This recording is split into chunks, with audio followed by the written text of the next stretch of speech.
Assalamualaikum warahmatullahi wabarakatuh. Bapak, Ibu juri yang saya hormati, perkenalkan nama saya Risa Ifatur Rahma dari SMA Muhammadiyah 2 Sidoarjo. Di pertemuan kali ini, saya akan memperkenalkan gamifikasi Try-On. Try-on ini diambil dari kosakata bahasa Inggris yang berarti mencoba. Nah, kenapa mencoba? Ini semacam bentuk semangat supaya anak-anak lebih giat mengobservasi berdasarkan pengamatan mereka. Teknis, bagaimana teknis belajar dengan media Try-on? Nah, belajarnya cukup sempurna. Kenapa sempurna saya katakan? Karena ini hanya mengikuti pembelajaran, alur pembelajaran dari perencanaan Bapak Ibu Guru.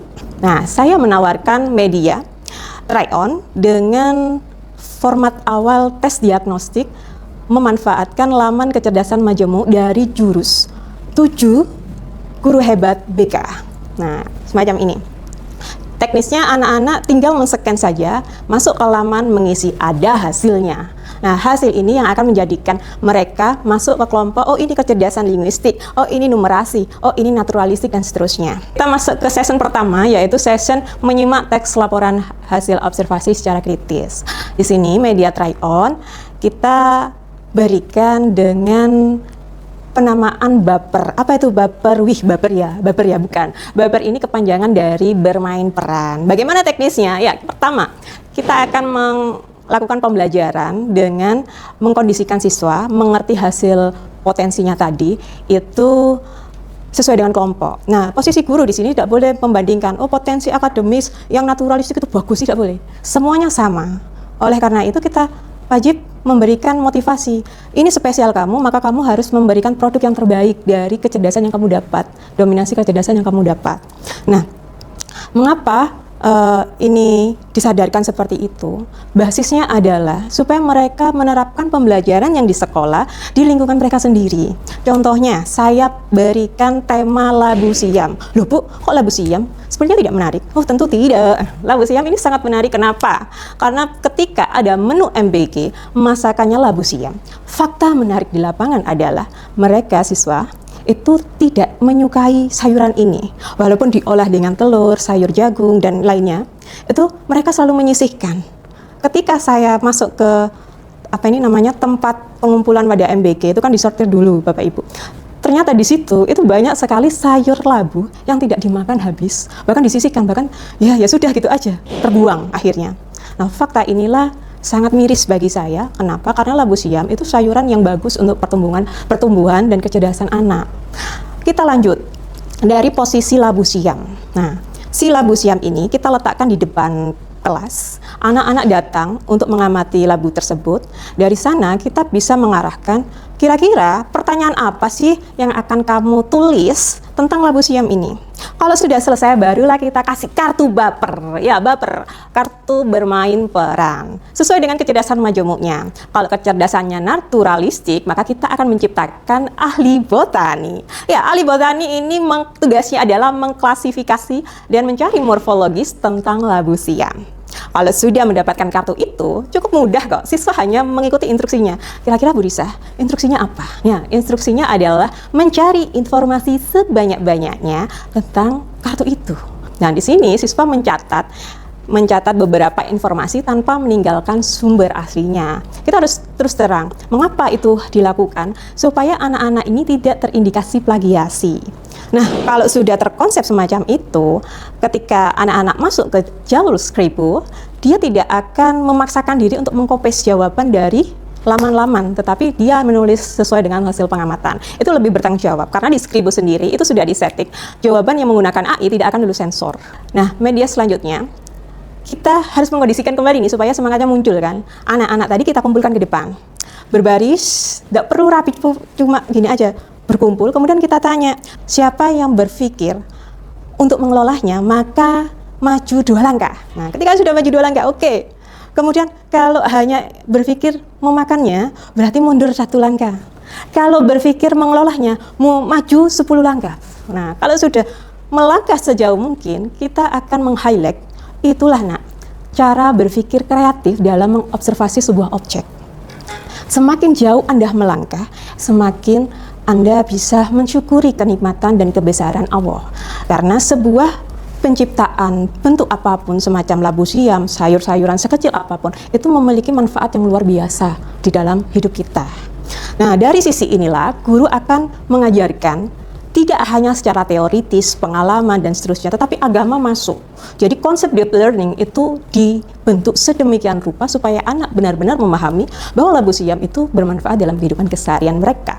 Langkah kedua, kita akan masuk ke media pembelajaran maktual. Apa itu? Makna dan faktual. Mereka mencari beberapa fakta-fakta menarik yang ada dalam informasi yang dikumpulkan, kemudian istilah-istilah penting yang ada di dalamnya.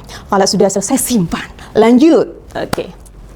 Ketika sudah selesai mengkonsepkan, kita uji mereka dengan tahapan perangko kata kunci atau prangkunci. Wih, banyak lagi nih, seru nih.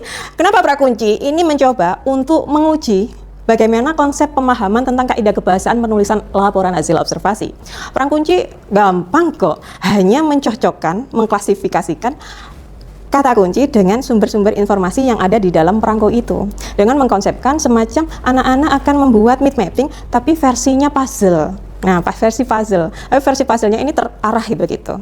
Kalau sudah mengumpulkan kata kunci dan makna, ini tujuannya siswa, oh nanti kalau saya nulis LHO, oh kayak gini, oh terarah semacam ini. Jelas dong, ada kalimat definisi, ada kalimat deskripsi, ada bagian yang menarik yang perlu saya jelaskan dan seterusnya. Oke, lanjut. Kalau sudah selesai gimana, Bu? Nah, selanjutnya, lanjut. Kita masuk ke checklist pada domino naga atau disingkat dengan DONA. Apa sih DONA ini? Fungsinya tadi. Kalau yang tadi kaidah, ini masuk ke strukturnya. Tapi strukturnya ini prototip dari cara menulis teks LHO. Mana judulnya, mana kegiatannya, mana bagian-bagian pengetahuannya. Ketika dia masuk ke mendapatkan kartu domino yang menanyakan, bukan menanyakan, ada pernyataan tentang klasifikasi umum, maka yang dicantumkan sebagai predikatnya adalah informasi tentang klasifikasi tadi secara teoritis. Nah, kalau sudah, nah ini kita masuk ke sesi penulisan LHO.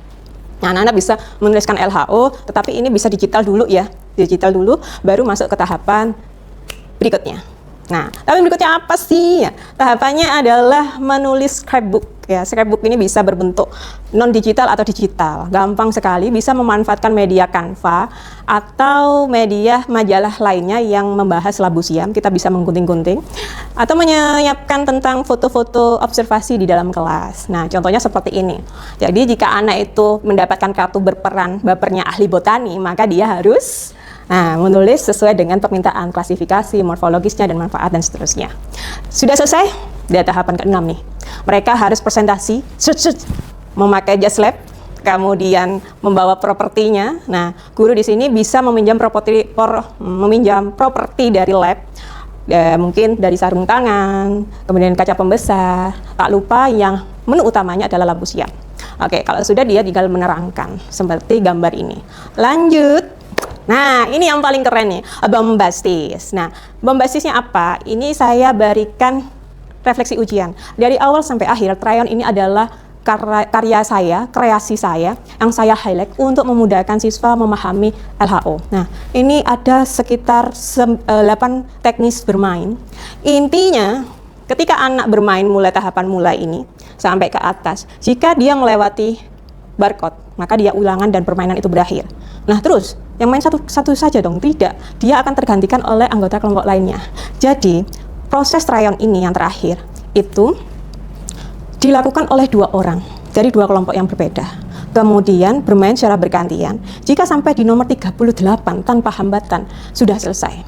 Ketika dia setiap tahapan tersebut berhenti dalam soal, dia akan menulis soal tersebut. Nah, model ujiannya adalah menulis soal sesuai pemberhentiannya. Nah, Bu, sampai 38 saya hanya mendapatkan 5 soal ya. Wallahu alam, itu keberuntungan Anda. Tetapi ketika sudah sampai di bombastis, Anda harus bermain educaplay. Educaplay permainan yang sangat praktis, kodok melompat ya. Jadi di situ ada pertanyaan. Jika pertanyaannya itu dijawab salah, maka kodoknya tenggelam. Nah, itu gimana, Bu? Dimainkan 1 kali atau terus-menerus? Terus-menerus sampai mendapat angka 100. Terima kasih, itu saja penjelasan tentang media pembelajaran Tryon saya dari materi laporan hasil observasi. Saya Risa Ifatur Rahmah, mohon undur diri. Assalamualaikum warahmatullahi wabarakatuh.